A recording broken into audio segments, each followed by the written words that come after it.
ਵਾਹਿਗੁਰੂ ਸਾਹਿਬ ਜੀ। ਜਲ ਕੀ ਭੀਤ ਪਵਨ ਕਾ ਥੰਬਾ, ਰਕਤ ਬੰਦ ਕਾ ਗਾਰਾ। हाड मास नाड़ी को पिंजर, पंखी बसै बिचारा। प्राणी क्या मेरा क्या तेरा, जैसे तरवर पंख बसेरा। रहाओ राखो कंद उसारो नीवा, साढ़े तीन हाथ तेरी सीवा। बंके बाल पाग सिर डेरी, ए तन होए गो पसम की ढेरी। ऊंचे मंदर सुंदर नारी,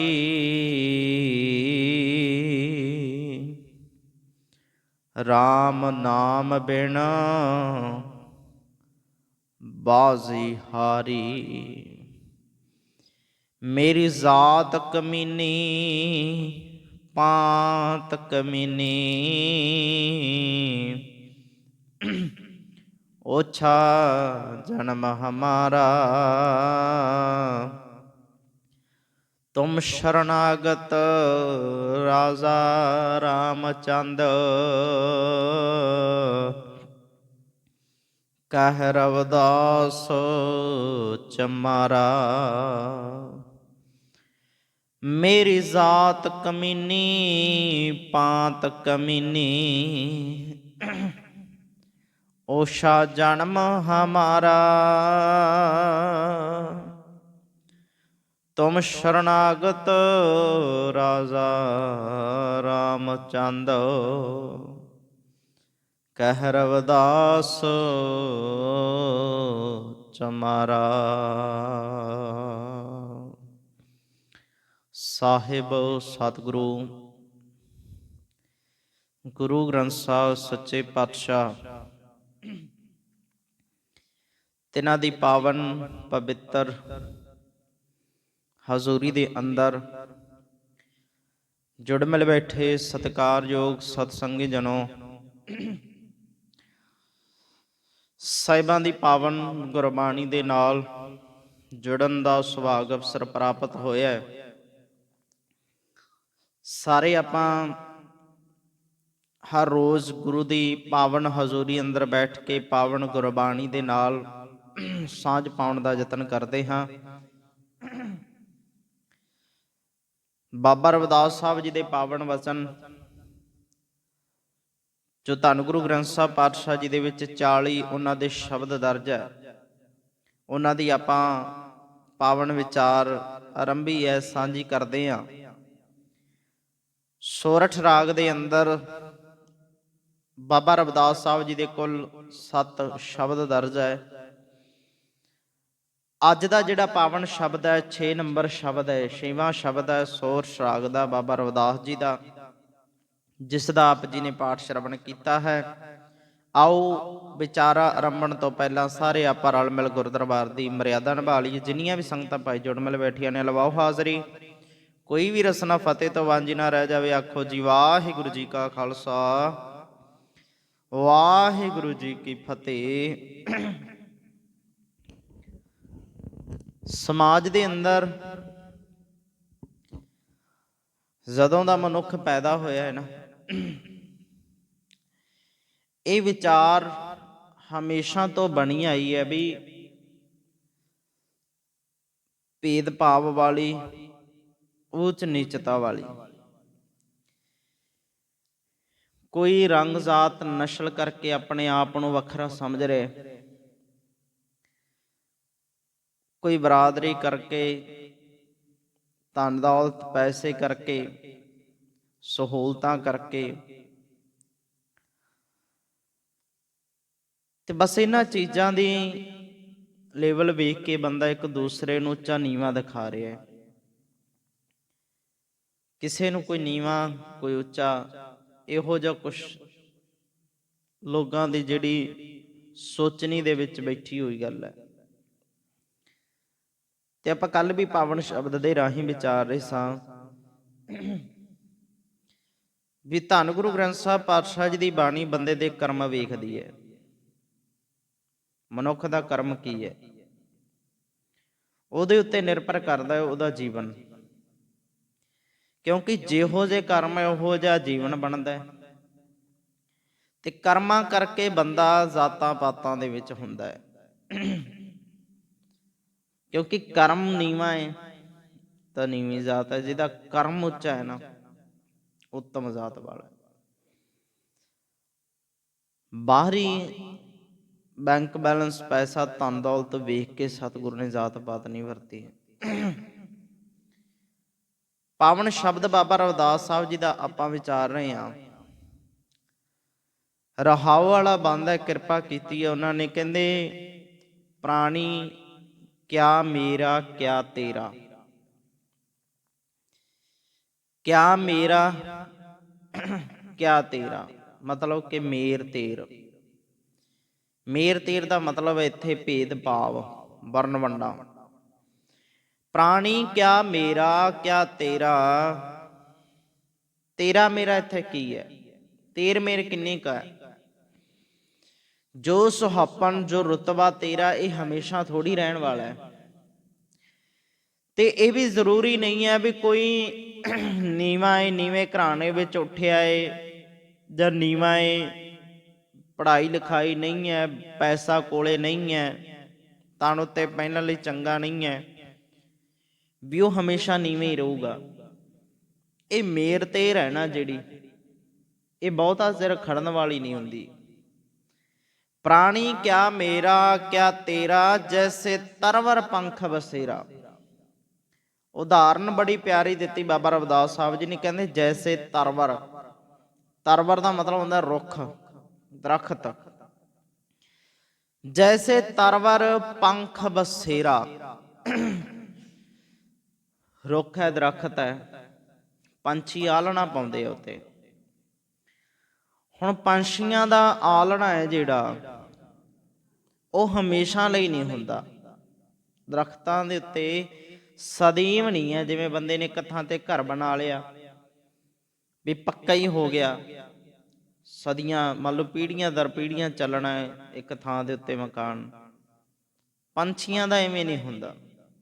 ਕਈ ਵਾਰ ਪੰਛੀ ਸਿਰਫ ਰਾਤ ਕੱਟਣ ਦੇ ਲਈ ਦਰਖਤਾਂ ਤੇ ਬਹਿੰਦੇ ਆ, ਸਵੇਰ ਨੂੰ ਫੇਰ ਉਡਾਰੀ ਮਾਰ ਜਾਂਦੇ ਆ। ਬਾਬਾ ਰਵਿਦਾਸ ਸਾਹਿਬ ਜੀ ਕਹਿੰਦੇ ਕੀ ਮੇਰਾ ਤੇ ਕੀ ਤੇਰਾ, ਇਹ ਵਰਨ ਵੰਡਾ ਕਿਉਂ, ਇਹ ਭੇਦ ਭਾਵ ਕਿਉਂ। ਸਮਾਜ ਦੇ ਅੰਦਰ ਪੈਦਾ ਹੋਏ ਆ, ਮਨੁੱਖਾ ਜਨਮ ਮਿਲਿਆ, ਇਹ ਸਿਰਫ ਮੇਰ ਤੇਰ ਵਾਸਤੇ ਥੋੜੀ ਹੈ। ਇਹ ਤਾਂ ਸਿਰਫ ਓਨਾ ਕੁ ਟਾਈਮ ਹੈ ਜਿਵੇਂ ਤਰਵਰ ਪੰਖ ਬਸੇਰਾ, ਜਿਵੇਂ ਰੁੱਖ ਦੇ ਉੱਤੇ ਦਰਖਤ ਦੇ ਉੱਤੇ ਪੰਛੀ ਆਉਂਦੇ ਆ ਨਾ, ਬੈਠਦੇ ਆ ਤੇ ਉੱਡ ਜਾਂਦੇ ਆ, ਇੰਨਾ ਕੁ ਚਿਰ ਹੀ ਹੈ ਇਹ ਤਾਂ। ਜੈਸੇ ਤਰਵਰ ਪੰਖ ਬਸੇਰਾ, ਤੇ ਜਗਤ ਦੇ ਵਿੱਚ ਜੀਵਾਂ ਦੀ ਵਸੋਂ ਵੀ ਇੰਨੇ ਕੁ ਚਿਰ ਦੀ ਹੈ, ਆਇਆ ਤੇ ਚਲਿਆ ਗਿਆ ਬੰਦਾ। ਇੱਥੇ ਇਹ ਥੋੜੀ ਹੈ ਵੀ ਜਿਹੜੇ ਕੋਈ ਵੱਡੇ ਹੈ, ਬਹੁਤ ਵੱਡੇ ਆਪਣੇ ਆਪ ਨੂੰ ਕਹਾਉਂਦੇ ਆ ਵੀ ਉਹਨਾਂ ਦੀ ਧੌਂਸ ਹਮੇਸ਼ਾ ਸਮਾਜ ਵਿੱਚ ਬਣੀ ਰਹੂਗੀ। ਇਸ ਤਾਂ ਅਨੇਕਾਂ ਆਏ ਤੇ ਅਨੇਕਾਂ ਚਲੇ ਗਏ, ਹੋਰ ਵੀ ਆਉਣਗੇ ਚਲੇ ਜਾਣਗੇ, ਸਥਿਰ ਥੋੜੀ ਰਹਿਣਾ ਕਿਸੇ ਨੇ ਇੱਥੇ। ਕੋਈ ਇਹ ਮੰਨ ਕੇ ਬਹਿ ਜਾ ਵੀ ਇੱਥੇ ਤਾਂ ਮੇਰਾ ਹੀ ਰਾਹ ਚੱਲਣਾ, ਵੀ ਇੱਥੇ ਤਾਂ ਸਿਰਫ ਮੈਂ ਹੀ ਆਇਆ, ਮੇਰੇ ਵਰਗਾ ਤਾਂ ਕੋਈ ਆਇਆ ਹੀ ਕੋਈ ਨਹੀਂ ਇੱਥੇ। ਪ੍ਰਾਣੀ ਕਿਆ ਮੇਰਾ ਕਿਆ ਤੇਰਾ, ਜੈਸੇ ਤਰਵਰ ਪੰਖ ਬਸੇਰਾ। ਇਹਨਾਂ ਵਿਤਕਰਿਆਂ ਦੇ ਵਿੱਚ ਫਿਰ ਕੀ ਲਾਭ ਹੈ। ਜਿਵੇਂ ਬਾਕੀ ਆਏ ਹੈ ਉਵੇਂ ਤੂੰ ਵੀ ਆਇਆ, ਤੇ ਜਿਵੇਂ ਬਾਕੀ ਜਾ ਰਹੇ ਨੇ ਉਵੇਂ ਤੂੰ ਵੀ ਚਲਿਆ ਜਾਣਾ ਹੈ। ਇੱਥੇ ਇਹ ਸਥਿਰ ਨਹੀਂ ਹੈ ਕਿਸੇ ਲਈ, ਪੱਕਾ ਨਹੀਂ ਹੈ ਇੱਥੇ ਵੀ ਕੋਈ ਹਮੇਸ਼ਾ ਲਈ ਰਹਿ ਜਾਊਗਾ, ਚਲਿਆ ਜਾਣਾ। ਗੱਲ ਬਾਬਾ ਰਵਿਦਾਸ ਸਾਹਿਬ ਇਸ ਚੀਜ਼ ਦੇ ਵੱਲ ਅਹਿਸਾਸ ਕਰਵਾ ਰਹੇ ਹੈ।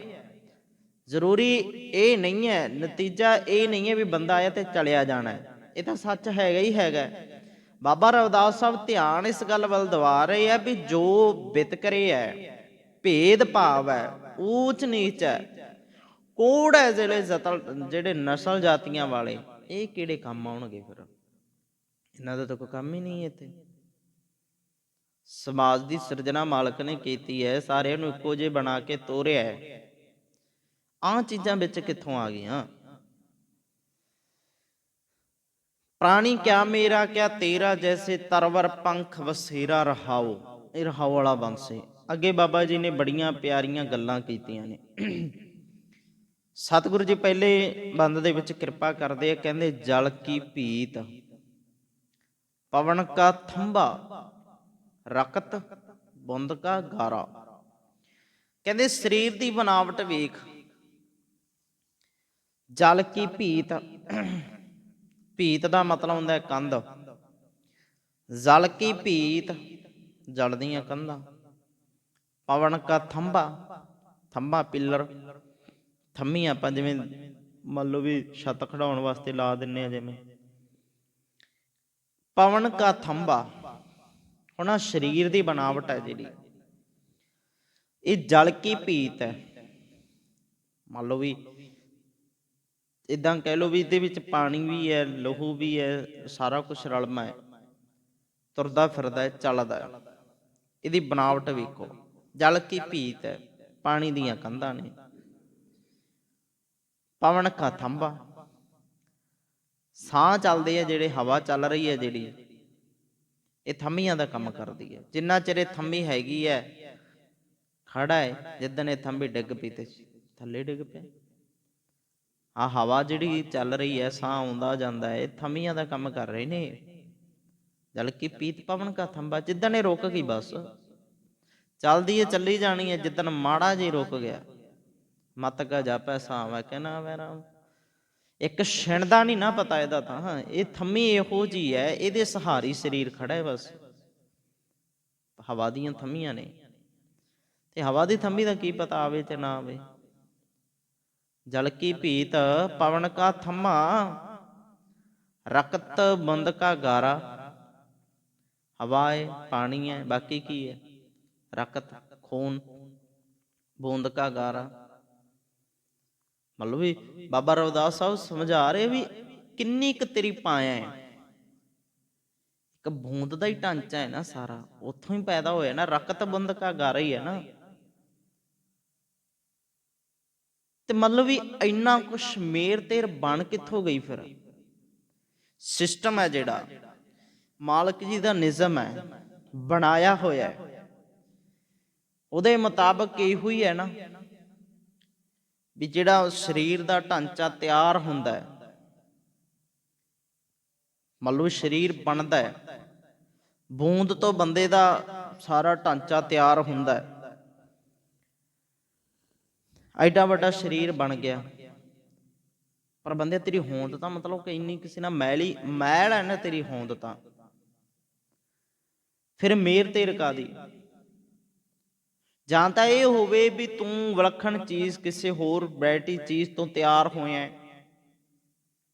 ਨੀਵੀਂ ਕੁਲ ਵਾਲਾ ਜਿਹਨੂੰ ਤੂੰ ਕਹਿਣਾ ਹੈ, ਜਿਹਨੂੰ ਤੂੰ ਛੂਤ ਕਹਿਣਾ ਹੈ, ਸ਼ੂਦਰ ਕਹਿਣਾ ਹੈ, ਉਹ ਕਿਸੇ ਹੋਰ ਮਟੀਰੀਅਲ ਤੋਂ ਤਿਆਰ ਹੋਇਆ ਤਾਂ ਮੰਨੀ ਵੀ ਜਾਵੇ ਗੱਲ।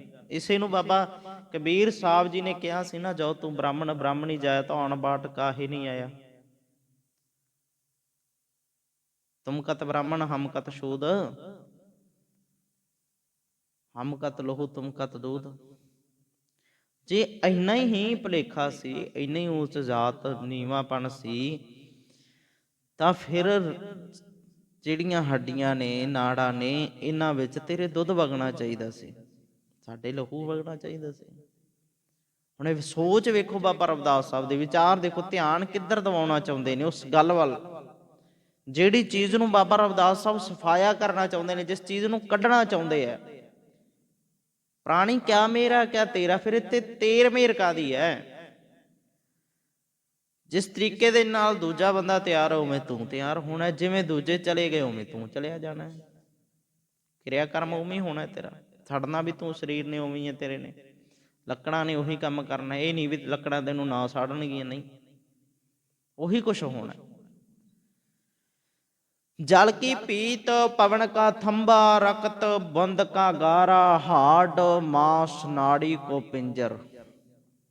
ਹੱਡ ਮਾਸ ਨਾੜੀ, ਹੱਡ ਮਾਸ ਨਾੜੀਆਂ ਦਾ ਪਿੰਜਰ ਹੈ, ਤੇ ਇਸ ਪਿੰਜਰੇ ਦੇ ਵਿੱਚ ਪੰਖੀ ਵਸਾ ਵਿਚਾਰਾ, ਜੀਵ ਪੰਖੀ ਵਸਦਾ ਇਸ ਪਿੰਜਰੇ ਦੇ ਵਿੱਚ। ਹੱਡ ਮਾਸ ਨਾੜੀ ਕੋ ਪਿੰਜਰ, ਪੰਖੀ ਵਸਾ ਵਿਚਾਰਾ, ਜੀਵ ਵਸ ਰਿਹਾ ਇਹਦੇ ਵਿੱਚ।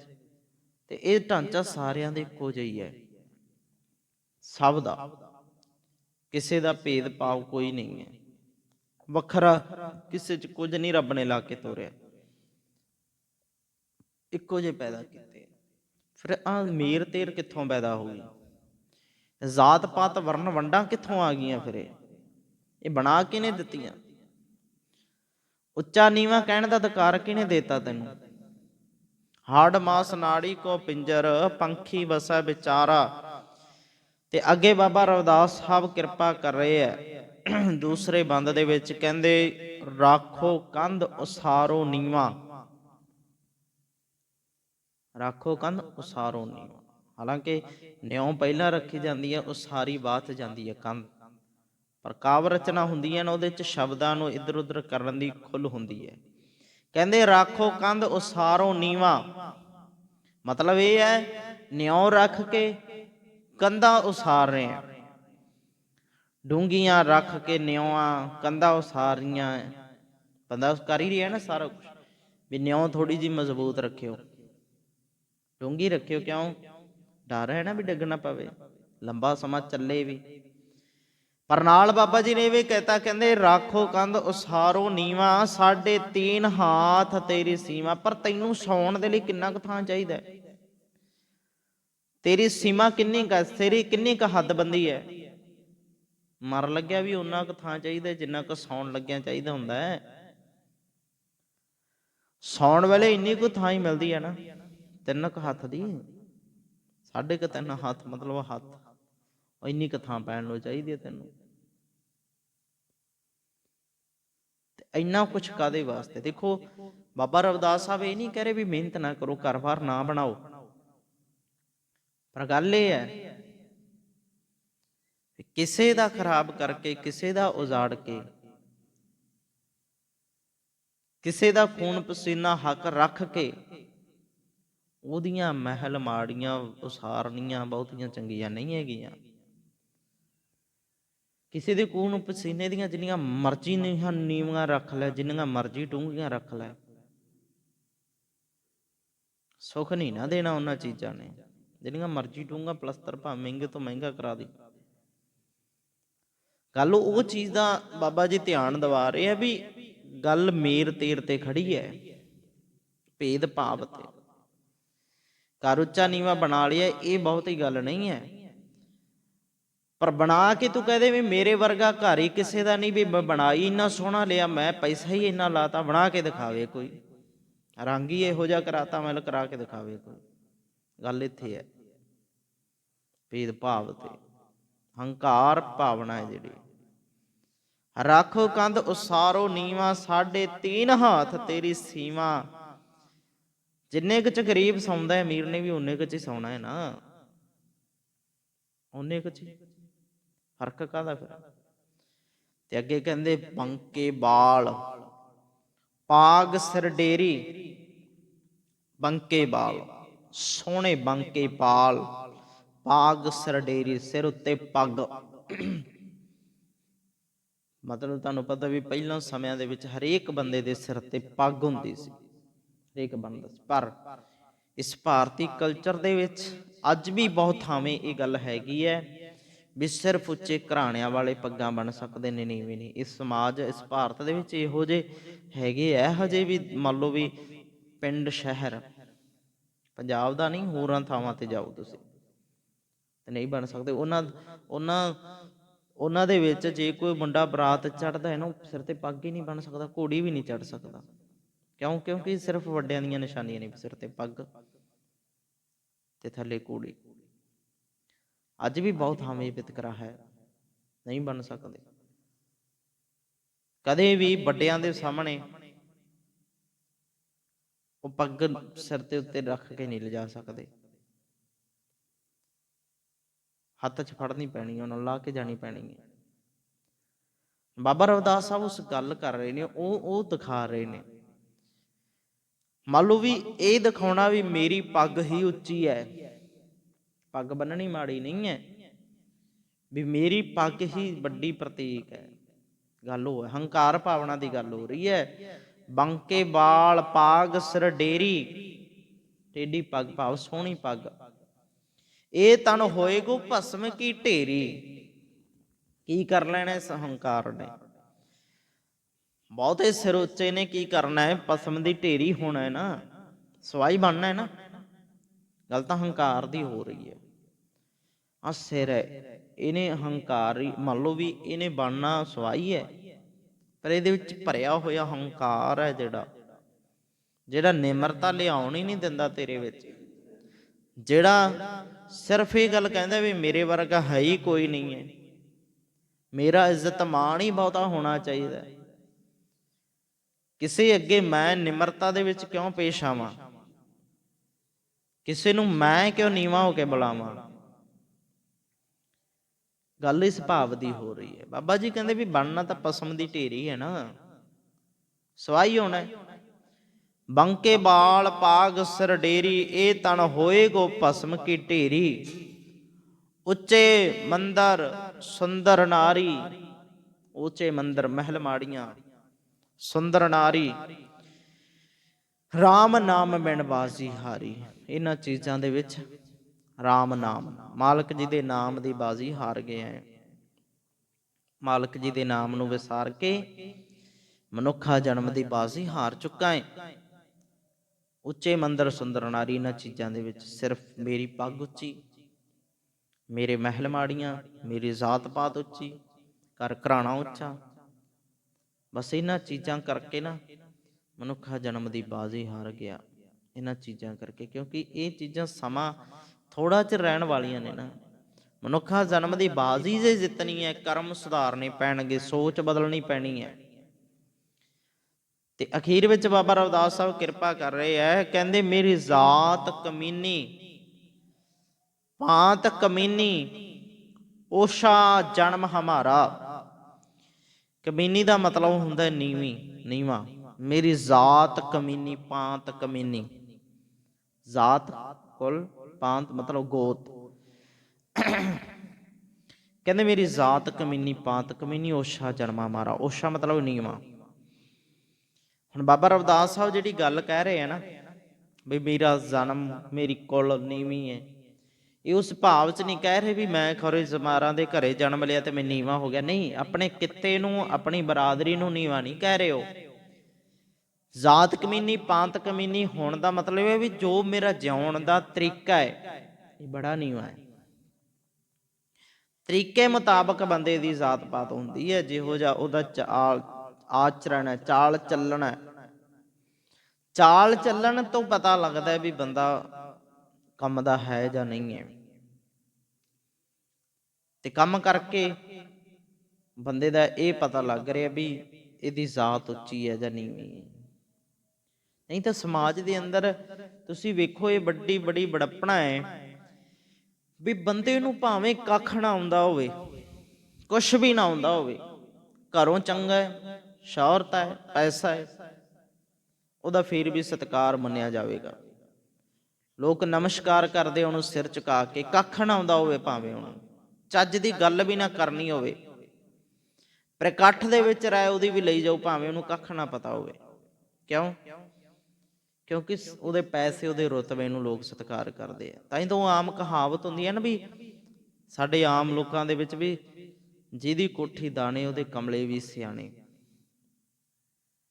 ਪਰ ਜੇ ਕਿਤੇ ਕਿਸੇ ਨੂੰ ਕੁਝ ਗੱਲ ਦਾ ਪਤਾ ਵੀ ਹੈ, ਸਮਝ ਵੀ ਰੱਖਦਾ, ਧਨ ਦੌਲਤ ਸ਼ੌਹਰਤ ਕਰਕੇ ਉਹ ਨੀਵਾਂ ਹੈ, ਉਹਦੇ ਕੋਲ ਨਹੀਂ ਹੈਗਾ ਇੰਨਾ ਕੁਛ, ਪਰ ਹੈ ਸਿਆਣੀ ਗੱਲ ਕਰਨ ਵਾਲਾ, ਉਹ ਰਹਿ ਵੀ ਦੇਵੇ ਨਾ, ਅਗਲਾ ਕਹਿੰਦੇ ਵੀ ਤੇਰੀ ਕਿਹਨੇ ਸੁਣਨੀ ਹੈ, ਤੇਰੀ ਕੀ ਔਕਾਤ ਹੈ ਤੂੰ ਦੱਸ ਸਕੇ।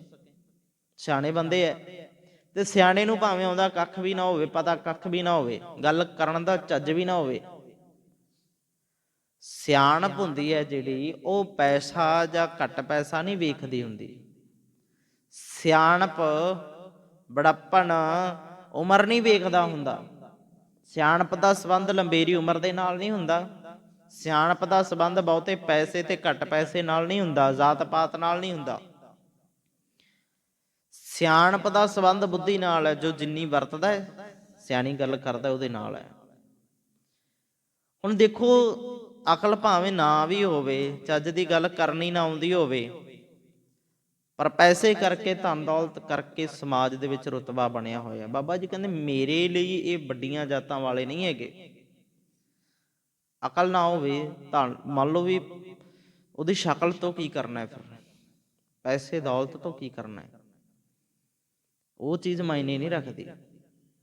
ਤਾਂ ਕਰਕੇ ਬਾਬਾ ਜੀ ਕਹਿ ਰਹੇ ਮੇਰੀ ਜ਼ਾਤ ਕਮੀਨੀ, ਪੰਤ ਕਮੀਨੀ, ਓਛਾ ਜਨਮ ਹਮਾਰਾ। ਜਿਉਣ ਦਾ ਢੰਗ ਤਰੀਕਾ ਨੀਵਾਂ ਏ, ਹੋਰ ਮੇਰਾ ਕਾਰਜ ਜਿਹੜਾ ਚੰਮ ਦਾ ਕੰਮ ਕਰਨਾ ਇਹ ਨੀਵਾਂ ਨਹੀਂ ਹੈ।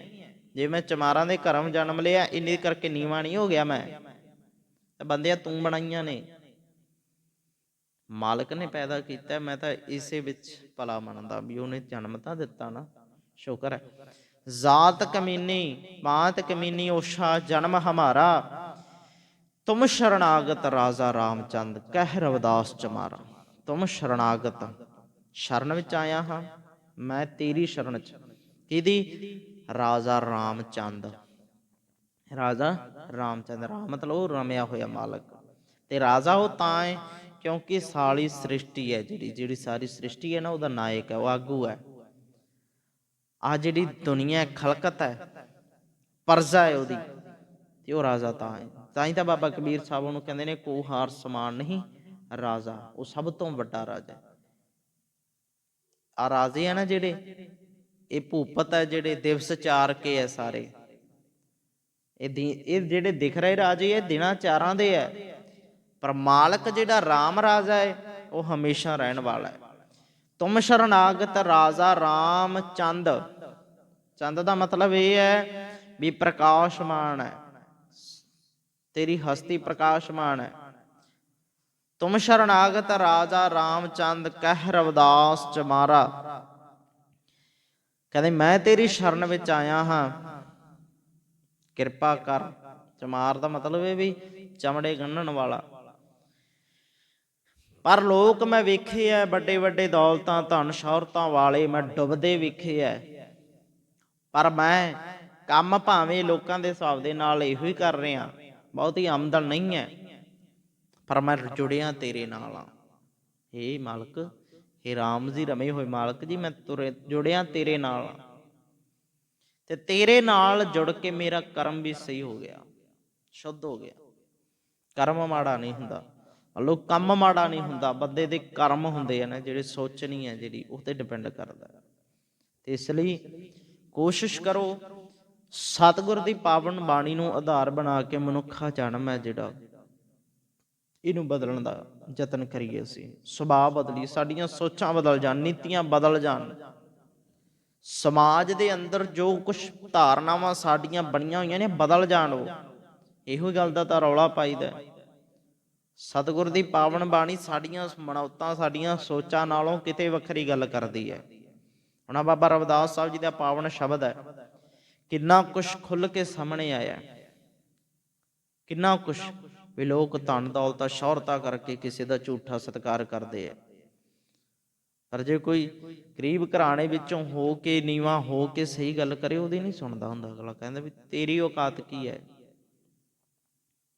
ਹੁਣ ਇਹ ਸੋਚਾਂ ਬਦਲਣੀਆਂ ਪੈਣਗੀਆਂ ਸਾਨੂੰ, ਜੇ ਸਮਾਜ ਵਿੱਚ ਗੁਰਬਾਣੀ ਮੁਤਾਬਕ ਜਿਉਣਾ ਹੈ, ਜੇ ਬਦਲਣਾ ਪੈਣਾ। ਇਸ ਲਈ ਦਾਤਾ ਰਹਿਮਤ ਕਰੇ। ਬਾਬਾ ਰਵਿਦਾਸ ਸਾਹਿਬ ਜੀ ਦੇ ਪਾਵਨ ਸ਼ਬਦ ਜਿਹੜੇ ਆਪਾਂ ਵਿਚਾਰ ਰਹੇ ਹਾਂ, ਸੋਰਠ ਰਾਗ ਦਾ 6ਵਾਂ ਸ਼ਬਦ, ਕੁੱਲ 7 ਹੈ, ਕੱਲ ਨੂੰ 7ਵਾਂ ਸ਼ਬਦ ਆਪਾਂ ਵਿਚਾਰ ਕਰਨਾ ਹੈ, ਸਾਂਝਾ ਕਰਨਾ ਹੈ। ਤੇ ਕੋਸ਼ਿਸ਼ ਕਰੋ ਖੁਦ ਵਿਚਾਰੀਏ, ਸਮਝੀਏ, ਪੜ੍ਹੀਏ, ਤਾਂ ਸਾਡਾ ਪਾਰ ਉਤਾਰਾ ਹੋ ਸਕਦਾ ਹੈ। ਦਾਤਾ ਰਹਿਮਤ ਕਰੇ। ਤਿੰਨ ਇੱਕ ਬੇਨਤੀਆਂ ਭਾਈ ਸਾਰਿਆਂ ਨੇ ਹੀ ਪ੍ਰਵਾਨ ਕਰ ਲੈਣੀਆਂ। ਭੁੱਲਾਂ ਚੁੱਕਾਂ ਦੀ ਖਿਮਾ। ਫਤਿਹ ਪ੍ਰਵਾਨ ਕਰੋ ਜੀ। ਵਾਹਿਗੁਰੂ ਜੀ ਕਾ ਖਾਲਸਾ, ਵਾਹਿਗੁਰੂ ਜੀ ਕੀ ਫਤਿਹ।